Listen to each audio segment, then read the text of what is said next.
আল কোরআন আল কারীমের গুরুত্বপূর্ণ একটি সূরা ৪ নম্বর সূরার ৩৬ নম্বর আয়াত আমি তেলাওয়াত করেছি। এই আয়াতকে সামনে রেখে কিছু কথা আমি উপস্থাপন করার ইচ্ছা পোষণ করছি। আল্লাহ রাব্বুল আলামিন সকলের আগে আমাকে আমল করার নিয়তে বলার এবং আপনাকেও শোনার তৌফিক দান করুন। একটু জোরে বলি আল্লাহুম্মা আমিন। সম্মানিত হাজিরিন, আমি যখন প্রথমে এসে বসি তখন দেখি লোকজন এত কম। ভাবলাম যে আজকে যে অ্যাকোমোডেশন, যে জায়গাটা নির্বাচন করা হয়েছে এই জায়গাটা ফিল আপ হয় কিনা, কিন্তু আপনারা যে এত চালাক তা তো বুঝি নাই। আমার দেশের মানুষ একটু বেশি চালাক, কারণ জুমার দিন দেখবেন খুতবা শুরু হয় 12:30টায় আর মুসল্লি হাজির হয় 1:30টায়। খুতবা এটা শোনার কি দরকার? আমরা তো সবাই জাতিগতভাবে অনেক সচেতন, খুব জানি আমরা। আজকে যদি এদেশের মানুষ সবাই যদি প্রকৃত নামাজি আর প্রকৃতার্থে যদি কোরআন বুঝতো, আজকে সুদের মহড়া এই দেশে চলে না। আজকে বেশ্যাবৃত্তির লাইসেন্স আমার দেশে পাস হয় না। আসলে আমরা জাতিগতভাবে মুসলমান। বাবার নাম, দাদার নাম শহীদুল ইসলাম, দাদার নাম মানে শরীফুল ইসলাম, বাবার নাম শহীদুল ইসলাম, নিজের নাম মোজাম্মেল ইসলাম। 3 পুরুষ ইসলাম নিয়ে আছে, আমরা ইসলাম বাদ দিলাম কই? তাই না? এরকম চেতনা লালনকারী কিছু লোক আছে না নাই? আচ্ছা, বংশীয় জন্মসূত্রে মুসলমানিত্ব নিয়ে আল্লাহর জান্নাত পাওয়া যাবে না। জান্নাত পেতে হলে ইসলাম নিয়ে জান্নাত পেতে হবে, ঠিক কিনা? তাই যদি হতো তাহলে অনেক নবীর বাবা জাহান্নামী, আবার অনেক নবীর ছেলেও জাহান্নামী, ঠিক কিনা? আছে না নাই? আমাদের জাতির পিতা কে? বলেন, জাতির পিতা কে? তার বাপ জান্নাতি না জাহান্নামী? আবার নূহ আলাইহিস সালাতু ওয়াস সালাম আল্লাহর পয়গম্বর, তার ছেলেকে কেনান, জান্নাতি না জাহান্নামী? জাহান্নামী। তাহলে কি পৈতৃক সূত্রে ইসলাম? এর চাইতে জলজান্ত প্রমাণ আর কি হতে পারে? এক সাহাবী নবীর সামনে কাঁদে আর বলে, ইয়া রাসূলুল্লাহ, আমার বাপ জাহান্নামে যাবে। আমার রাসূল বলেন, তোমার বাবার যে হাল আমার বাবারও সেই হাল।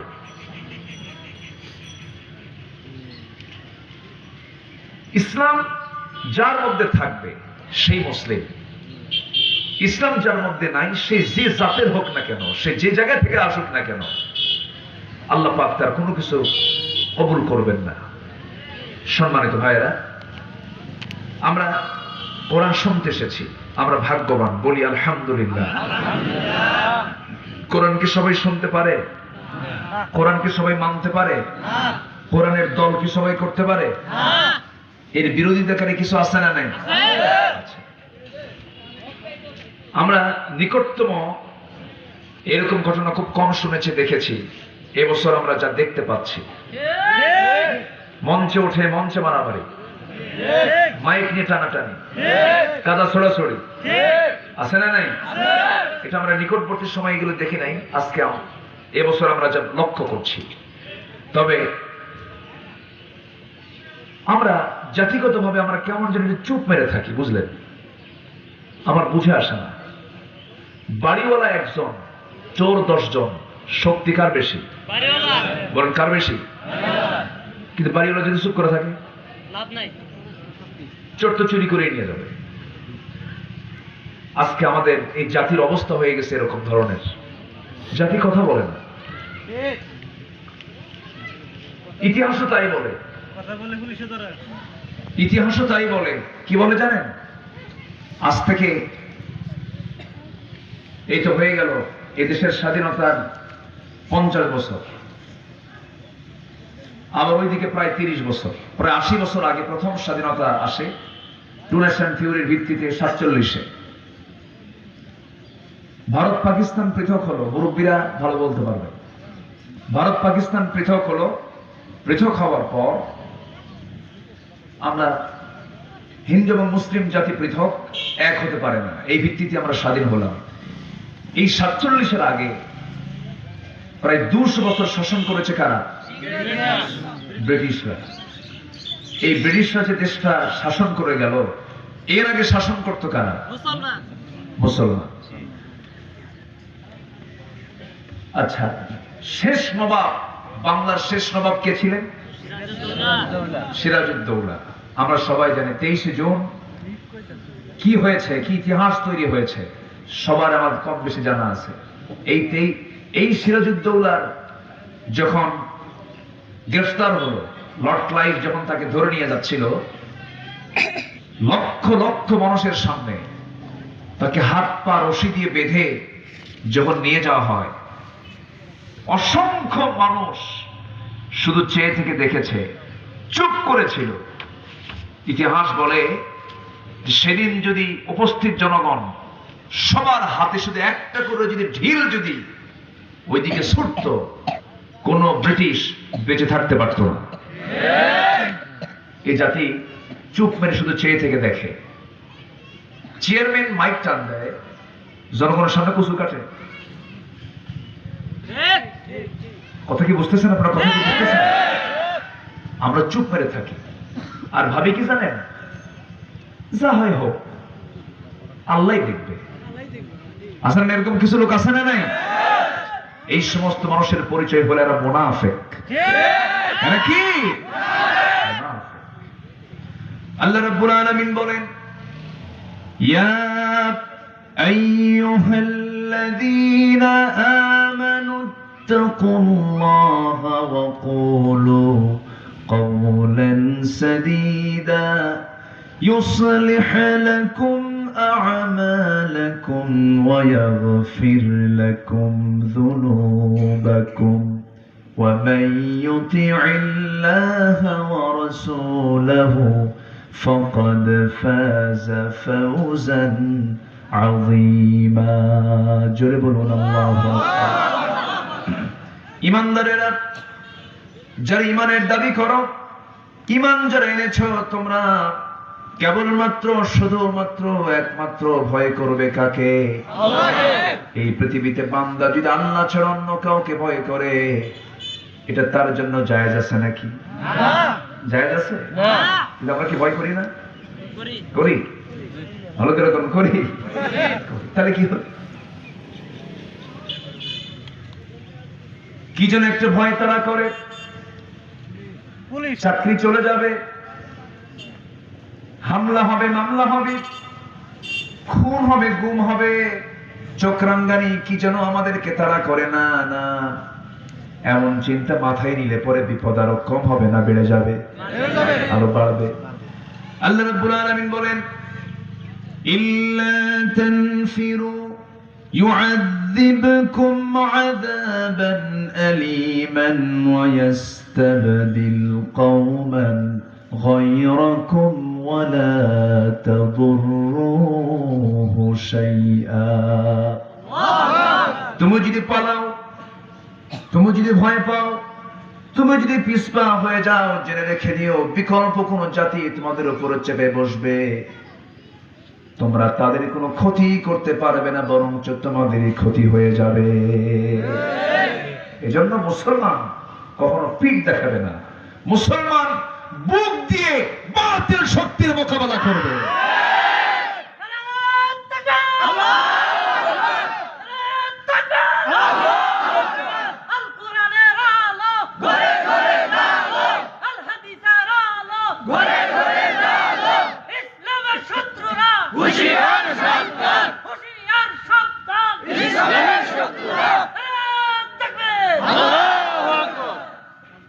আমাদের মধ্যে কিছু আলেম ওলামাই আছে,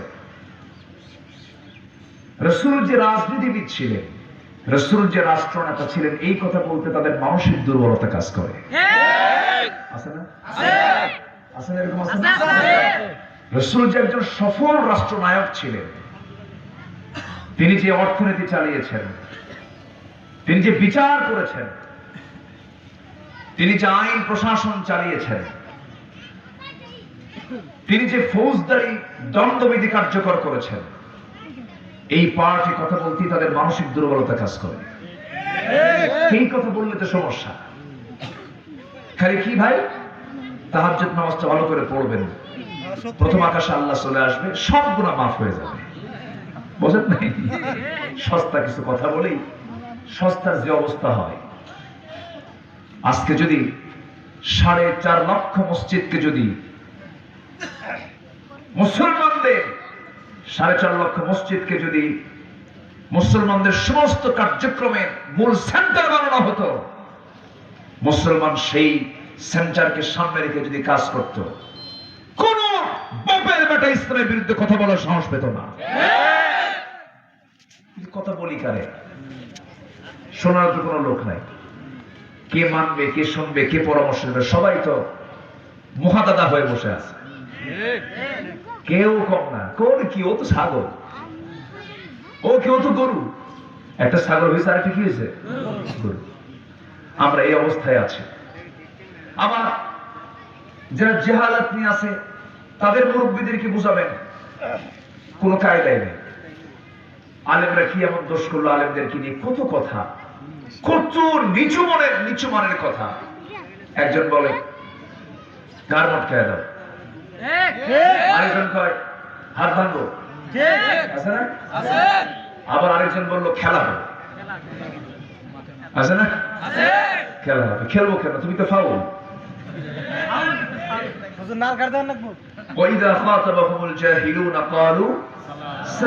যারা মূর্খ, তাদের সামনে কোনো কথাই নাই, তো সালাম দিয়ে এখান থেকে বিদায় হও। মূর্খ তো মূর্খই। মূর্খ মারাত্মক শত্রু যারা ইমানদার। ইমানদারের শত্রু হচ্ছে সবচেয়ে হলো মূর্খ যারা। মূর্খ তো মারাত্মক সমস্যা। আচ্ছা, আবার আরেকজন কিছু না বললো যে তোমরা আলিম হয়েছে পিছন খায়া, অথচ রাসূলুল্লাহর হাদিস, লা তারফা আসাক, তোমার লাঠিটা তুমি উঠায় নিও না তোমার ফ্যামিলি থেকে, তোমার পরিবার থেকে। শাসন উঠিয়ে নিও না। শাসনের দরকার আছে না নাই? বলে যে তোমরা পিছন খায়া আলিম হয়েছে, আর আমরা ঘরে বসে আলিফ বা তা জিম হা খা শিখছি। মূর্খ দেখেন। আবার আরেকজন তো তাহাজ্জুদ গোজার আছে, একটানা 22 বছর 80 রাকাত তাহাজ্জুদ নামাজ, 80 রাকাত পড়ছে, নফল নামাজ। সম্মানিত ভাইয়েরা, এই হচ্ছে আমাদের অবস্থা। এখন এগুলো বলবেন কাকে? কে এগুলোই ফয়সালা করবে? কে এগুলো শাসন করবে? বলার তো জায়গা নেই। এক ছেলে আম বাগানে ঢুকে আম চুরি করে। আম বাগানের মালিক বলে, তোমার আব্বাকে, তোমার সাহস তো কম না, বাগান আমার, আম গাছে উঠে তুমি আম চুরি করো। তোমার বাবাকে বলো তো, তোমার আব্বার কাছে বিচার দেবো। ছেলে মুসকি মুসকে আসে, কেন তুমি তো বেদব কম না, মুসকি মুসকে আসো কেন? আব্বার কাছে বিচার দিবেন? হ্যাঁ, তোমার বাবার কাছে বিচার দেবো। আমার আব্বার কাছে বিচার দিবেন? আমার আব্বা তো আমার মাথার উপরে সালা নিয়ে বসে আছে গাছের ডালে।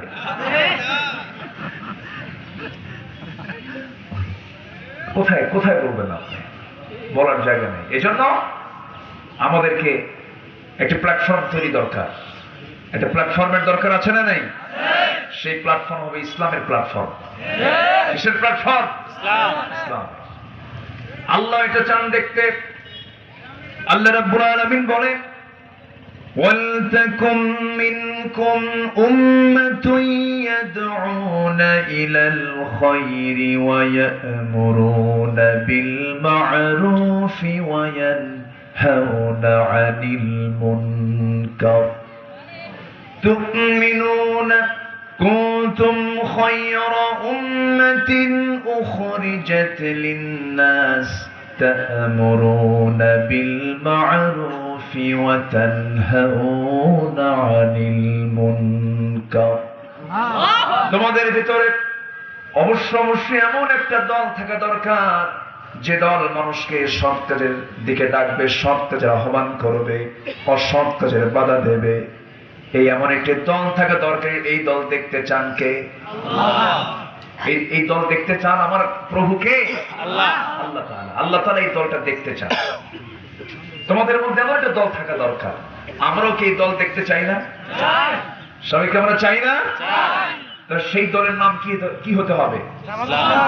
ইসলাম। বলেন সেই দলের নাম কি? ইসলাম।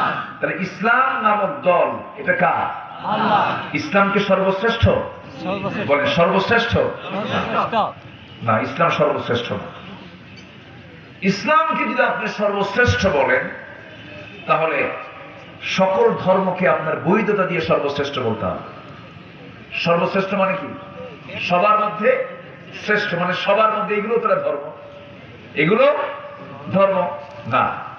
ইন্নাদ-দীন ইনদাল্লাহিল ইসলাম, একমাত্র কেবলমাত্র শুধুমাত্র একটাই দিন, একটাই ধর্ম, একটাই জীবন বিধান, তার নাম হলো ইসলাম। ঠিক কিনা? সর্বশ্রেষ্ঠ তারাই বলে যারা অন্য ধর্মের প্রশংসা করে। কথা বোঝা গেল? ভুল বুঝবেন না। আমার কথাটা আবার যেন কেটে কুটে যেন বলেন না হুজুর ইসলাম ধর্মকে সর্বশ্রেষ্ঠ বলতে অস্বীকার করেছে, এটা ভুল বুঝবেন না। কোরআন সর্বশ্রেষ্ঠ কিতাব শুধু বলবো না আমরা, কোরআনই একমাত্র গ্রন্থ যার সঙ্গে কোনো গ্রন্থের তুলনা চলে না। ঠিক কিনা? সর্বশ্রেষ্ঠ বলার কি দরকার? এর সঙ্গে তো কোনো তুলনাই নাই। দুনিয়ার সব কিতাব হলো দুনিয়ার, কোরআন দুনিয়ার না আসমানের। এটা সর্বশ্রেষ্ঠ বলার কি দরকার? এটা একমাত্র কিতাব। আমরা বলতে কিছু কিছু ভুল করে ফেলি অনেক সময়। কষ্ট হচ্ছে আপনাদের? আলোচনা চালাই, জোরে বলি ইনশাআল্লাহ। আমি তো হতাশ হয়েছিলাম যে আজকে লোকজন কি পাবো নাকি, কিন্তু এইরকম যে আপনারা সালাকটা তো বুঝি নাই। খুবই সুন্দর আপনারা, বলি আলহামদুলিল্লাহ। সখীপুরে এসে দেখলাম সখী নাই, কিন্তু সব সখা বসে আছে। বলি আলহামদুলিল্লাহ। খুব ভালো মানুষ আপনারা। তাহলে ইসলাম যার আছে সে মুসলিম, ইসলাম যার নাই সে মুসলিম না। আমার কথা কি বোঝা গেল? আচ্ছা, এই চেতনা লালন করে আমাকে আপনাকে জীবনটাকে ঢেলে সাজাতে হবে। আমি যেখান থেকে তেলাওয়াত করেছি এই আয়াতের ভিতরে আল্লাহ রাব্বুল আলামিন বান্দাকে 4টা কাজ করতে বলেছেন। কয়টা কাজ? 4টা কাজ। তুমি 4টি কাজ করবে। এই 4টি কাজের আঞ্জাম যদি কোনো বান্দার জীবনে বাস্তবায়ন হয়ে যায়, তার পথে সামনে কোনো বাধা থাকবে না একমাত্র জান্নাত ছাড়া। জোরে বলি সুবহানাল্লাহ। সোজা কোথায় চলে যাবে? জান্নাতে চলে যাবে। কিন্তু শর্ত হলো আমাকে এই 4টি কাজ পরিপূর্ণরূপে করতে হবে। আমার ইবাদত করব কার? আল্লাহ। আসতে বলবেন ইবাদত করব কার? আল্লাহ। আল্লাহ রাব্বুল আলামিন বলেন ওয়া'বুদুল্লাহা ওয়া লা তুশরিকু বিহি শাইআন ওয়া বিল ওয়ালিদাইনি ইহসানান وبذي القربى واليتامى والمساكين والجار ذي القربى والجار الجنب والصاحب بالجنب وابن السبيل وما ملكت أيمانكم إن الله لا يحب من كان مختالا فخورا. সূরা নিসা আয়াত নম্বর 36। আল্লাহ রাব্বুল আলামিন বান্দাকে ডাক দিয়ে বলছেন, বান্দা তুমি জীবনের সকল জায়গায় ইবাদত করবে কার? আল্লাহ। ইবাদত কার করব আমরা? আল্লাহ। ইবাদত করব কেন, কি জন্য? আল্লাহ পাক আবার এই আয়াতের ব্যাখ্যা আরেক জায়গায় দিচ্ছেন। আল্লাহ রাব্বুল আলামিন বলেন يا أيها الناس اعبدوا ربكم الذي خلقكم والذين من قبلكم لعلكم تتقون. হে মানব মণ্ডলী, তোমরা সেই মহান রবের তোমরা গোলামি করো, ইবাদত করো যিনি তোমাকে বানিয়েছেন, তোমার পূর্বের সকল জনকেও বানিয়েছেন। এই পৃথিবীর সকল সৃষ্টিকারীকে আল্লাহ। আসতে বলবেন না কে? আল্লাহ। আল্লাহ সেই মহান রবের তোমরা গোলামি করো। কি জন্য গোলামি করবে বান্দা? এই দুনিয়ার তোমার চোখের সামনে যা কিছু পড়ে যায়, এই বিশাল আকাশ, প্রদীপ্ত সূর্য, আলোকিত চাঁদ, এই প্রশস্ত জমিন, এই সাত সমুদ্র, এই প্রাণীকুল, সবকিছু সৃষ্টি করেছে তোমার খেদমতের জন্য। দুনিয়ার সকল সৃষ্টিগুলো তোমার খাদেম, আর তুমি বান্দা হয়ে যাবে আমার গোলাম। জোরে বলি সুবহানাল্লাহ। সকল সৃষ্টি আমার খাদেম, আর আমি গোলাম হব কার? আল্লাহ। আমার ভাইয়েরা, এই পৃথিবীতে এমন কিছু প্রাণী আছে যে প্রাণীগুলো গায়ের জোরে, বডির দিক থেকে, শক্তির দিক থেকে আমাদের চাইতে অনেক অনেক গুণ শক্তিশালী। হাতি বড় না মানুষ বড়? হাতি বড়। হ্যাঁ, হাতি বড়। ভালো করে বলেন। হাতি। মানুষ বড়। চিন্তার একটু পরিবর্তন হয়েছে না? আচ্ছা, চিন্তা দুটাই ঠিক আছে, দুজনই 100% অ্যান্সার। দুইটা সেন্সে দুইটা উত্তর হয়ে গেছে। একটা হলো সম্মান মর্যাদার দিক থেকে মানুষ বড়, আবার শক্তির দিক থেকে হাতি বড়। এখন প্রশ্ন, হাতি মানুষ চালায় না মানুষ হাতি চালায়? মানুষ হাতি চালায়। বলেন কে কে কি চালায়? মানুষ হাতি চালায়। মানুষ হাতিকে চালায়। মানুষ কিন্তু হাতিকে চালায়, হাতি কিন্তু মানুষকে চালাতে পারে না, কারণ তার মধ্যে সেই আকলটা নাই। আফালা তাকিলুন, তোমার কি কোনো আকল নাই? তোমার কি কোনো সেন্স নাই? তোমার কি কোনো বিবেক নাই? এই সেন্সটা একমাত্র আল্লাহ রাব্বুল আলামিন সকল সৃষ্টির মাঝে মানুষকে দিয়েছেন। এই জন্য পৃথিবীর সকল সৃষ্টির কোনো বিচার হবে না, একমাত্র বিচার হবে মানুষের। ঠিক কিনা? কোনো প্রাণীর বিচার নাই। ফ্যানটা বন্ধ করে দেয়, ফ্যানের সাথে ধুলা আসে, ধুলাটা নাকে মুখে ঢুকে যায়। ফ্যানটা আপনি একটু বন্ধ করে দেন। আমার কথা কি সবাই বুঝতে পারছেন? বুঝতে কোনো কষ্ট হচ্ছে না তো? বলি আলহামদুলিল্লাহ। আমি খুবই ধন্য যে দিনের বেলা এই এলাকায় দিনের বেলা মাহফিলের প্রচলন খুব কম। দিনে মাহফিল হয় না, তাই না? কোনো প্রচলন নাই। আমার কিছু কিছু মাহফিল আছে, এই যে বিশেষ করে খুলনা অঞ্চল, রংপুর অঞ্চল, তারপরে ঢাকা, কিশোরগঞ্জ, এই অঞ্চলগুলোতে দিনের বেলা যে মাহফিলগুলো হয়, রাতের চেয়ে দিনের মাহফিলের লোক ডাবল হয়। কেন জানেন? রাতে লাইট নাই, রাতে যানবাহনের সমস্যা, ঘুমের সমস্যা, ওরা দিনেই করে। লক্ষ লক্ষ মানুষ মাহফিলে আসে। কিন্তু আজকে এলাকায় একটা নতুন ইতিহাস সৃষ্টি হতে যাচ্ছে, যে দিনের বেলা মাহফিল যে হয়, এটা একটা প্রমাণ হচ্ছে। বলি আলহামদুলিল্লাহ, জোরে বলি আলহামদুলিল্লাহ। খুব ভালো, একদম মোটামুটি মাহফিলটা ফুলফিল হয়ে গেছে। আল্লাহ তুমি মাহফিলকে কবুল করে ফেলো, আমিন। জোরে বলি আল্লাহুম্মা আমিন। দিনের বেলা আসা কিন্তু সহজ না, দিনের বেলাটাই কঠিন। এই জন্য আরেক দিক থেকে, কারণ অনেক চাকরিজীবী থাকে, ব্যবসায়ী থাকে, বাজার থাকে, কর্মস্থল থাকে, সবকিছুকে ম্যানেজ করে একটা পরিবেশ তৈরি করে আসা, এটা কিন্তু রাতের চাইতে বড় জিহাদ। ঠিক বলি আলহামদুলিল্লাহ। এখান থেকে প্রমাণ হচ্ছে, যদি আমি এই মাহফিলে রাতে আসতাম, মাহফিলে কিন্তু এই এলাকায় এর ডাবল লোক হতো। ঠিক, যে এলাকায় যে রসমটা। সম্মানিত ভাইরা, যাই হোক, আমরা যারা এসেছি, যে কজন এসেছি না, টাঙ্গাইলের বিপ্লব ঘটানোর জন্য এত লোক লাগে না। কি কথা কি বুঝতেছে না? এত লোক লাগে নাকি? কিচ্ছু লাগে না। আবু বকর কয়জন? কয়জন? এক আবু বকর। ওমর কয়জন? ওসমান কয়জন? আলী কয়জন? বেশি লাগে না তো। মাত্র 313 দিয়ে যদি বদরে যদি ঝড় তোলা যায়, আমাদের তো সবই ছিল।